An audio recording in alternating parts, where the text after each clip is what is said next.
wanna be the greatest. Everybody on the fake shit. I look around and feel like everybody is the fakest. I make this every day and I'm in. Guys अब इससे पूछते हैं कि इसका वहाँ से experience कैसा था जब ये इंडिया से निकली, फैमिली से दूर I as a bachelor student. पहली बार तो नहीं आई, दूसरी बार आई है, तो कैसा लगा?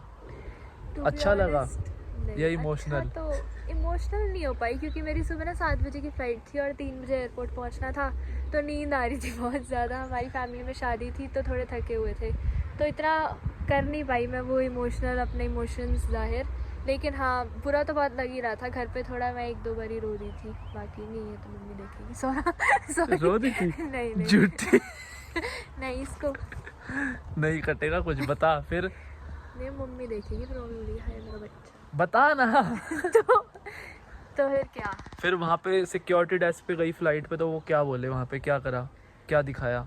वो बोलते कि अपना पासपोर्ट दिखाओ, IRP दिखाओ, रेजिडेंशियल परमिट। पहले एक बारी जब हम लाइन में लगे होते हैं ना चेक इन के लिए, तो पासपोर्ट के पीछे एक वो लगाते हैं स्टैम्प सा कुछ, तो उस टाइम पे भी उन्होंने IRP देखा था। फिर उसके बाद इमिग्रेशन के टाइम पे उन्होंने IRP देखा, फिर कुछ क्वेश्चंस पूछे, बोलते अपनी मम्मी का नाम बताओ और वहाँ पे कौन सा कोर्स कर रहे हो, कितने साल का है, क्यों रह रहे हो, ऐसे सब क्वेश्चंस पूछे। पहले तो बोर्डिंग पास दिया ना वहाँ पे, हाँ बोर्डिंग पास। फिर इमिग्रेशन के पास गई, फिर इमिग्रेशन से गई, फिर वहाँ से सिक्योरिटी चेक पे जाते हैं। जो लोग पहली बार आ रहे हैं उन्हें बता दूँ, सिक्योरिटी चेक पे जाते हैं, फिर वहाँ पे वो अपना सूटकेस खोल के दिखाओ, जो जो चीज़ें इलेक्ट्रॉनिक्स बाहर रखो, पूरी तलाशी लेते हैं आपकी, फिर जाने देते हैं आगे। फिर क्या करा आके अंदर एयरपोर्ट पे? उसके बाद पूरा टूर देंगे आपको कि कैसे कैसे स्टेप बाय स्टेप क्या क्या करा। उसके बाद मैं गई थी ड्यूटी फ्री, कुछ सामान लेना था मुझे, मतलब ऐसे कुछ बहुत अमेजिंग नहीं लेना था। जो कि जरूर लेके आना है, जरूर। वहाँ पे सूजी पोहे मिलते हैं, यहाँ पे आके 5 यूरो का मिलेगा एक पैकेट, वहाँ से लेके आना 30 रुपए का। गेट नंबर कितने? 50 सेंट पे। गेट नंबर 15 के बिल्कुल सामने लेफ्ट साइड पे पतंजलि की दुकान है, वहाँ पे आपको हाँ, मिल जाएगा। और वहाँ पे हल्दीराम भुजिया वुजिया वो सब भी है।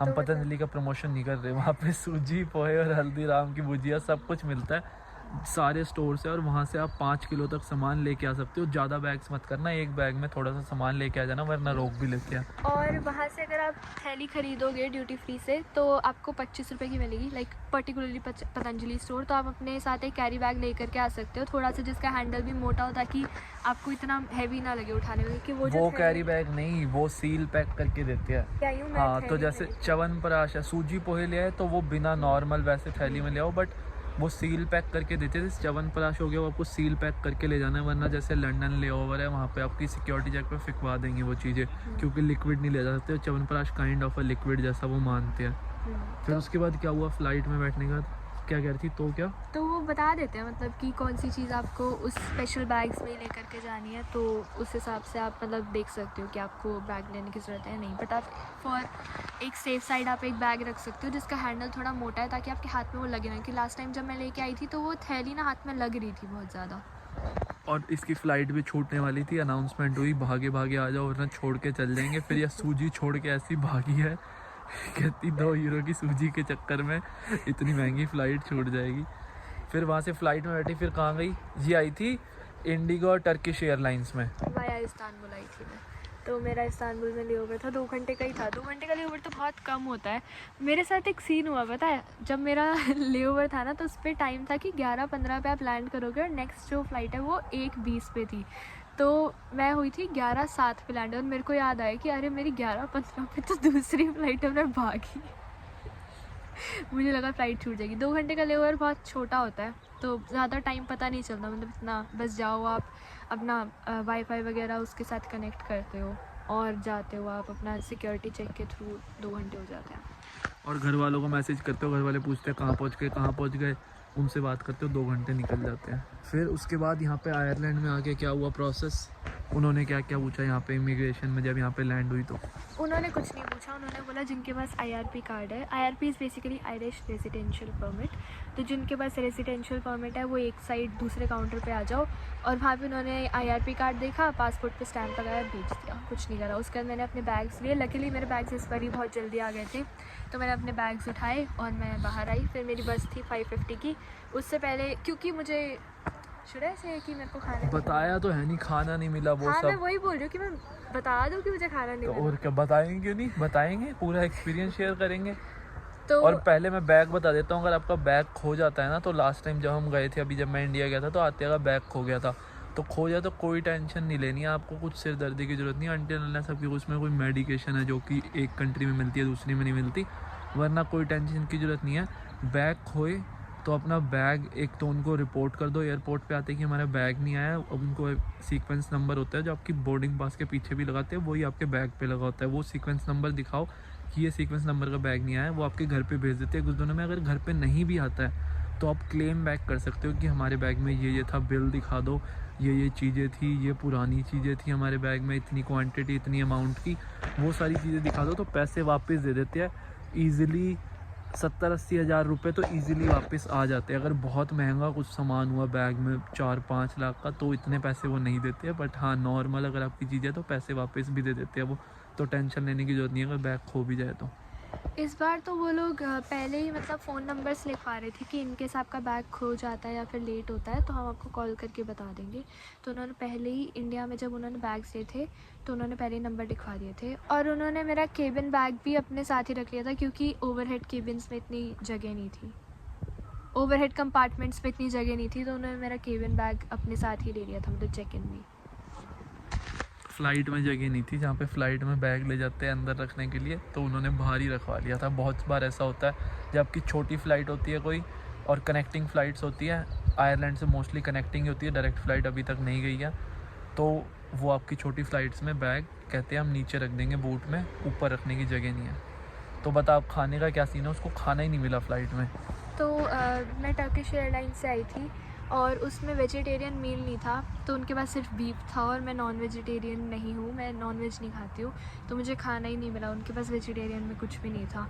तो मैं जब एयरपोर्ट पे लैंड हुई, डबलिन एयरपोर्ट पे, तो मैंने एयरपोर्ट के बाहर जो शॉप्स होती है वहाँ से खाने के लिए लिया एंड फिर मैंने बस पकड़ी टू स्लाइगो जहाँ पे मैं रहती हूँ, मतलब सारा ब्लॉग ख़त्म कर देगी 1 मिनट में, कुछ बताना नहीं है, इन डिटेल बताना क्या हुआ। इन डिटेल क्या बताऊँ इसके अंदर कि खाना नहीं मिला, फिर उन्होंने क्या ऑप्शन दिए, क्या था खाने में मील में?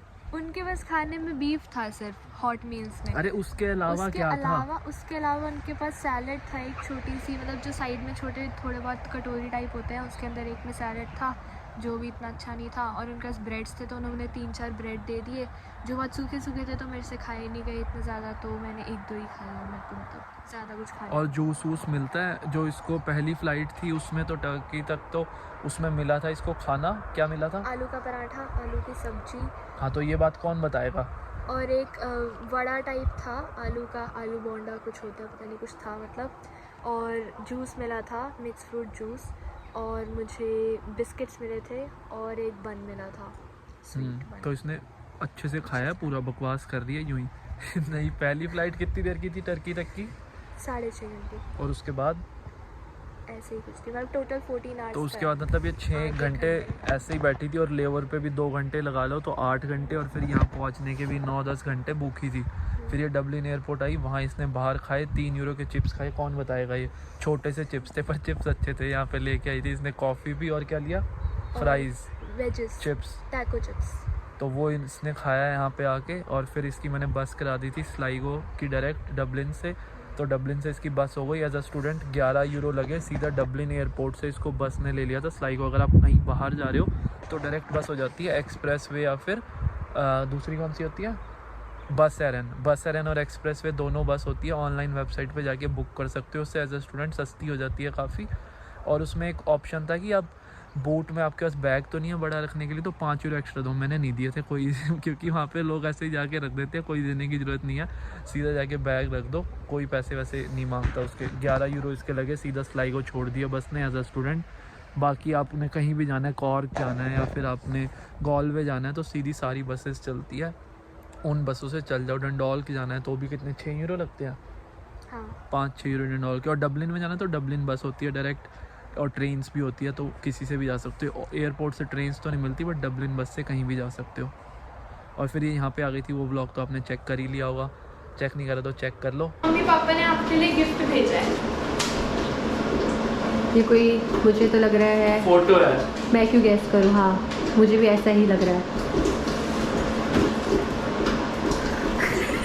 क्या है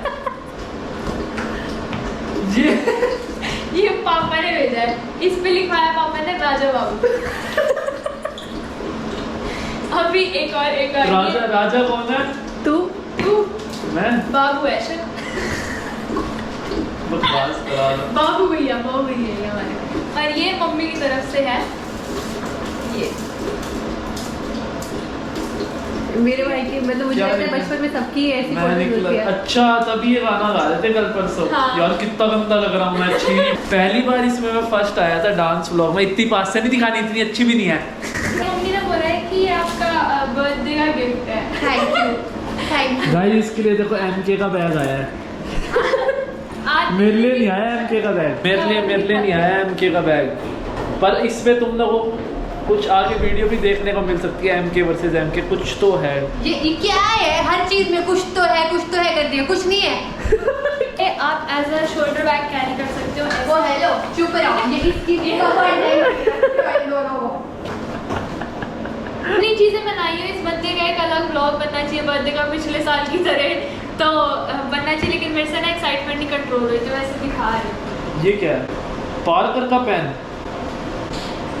बचपन में लेते पार्कर का पेन, आज पार्किंग में पार्क करते अंडी कार है।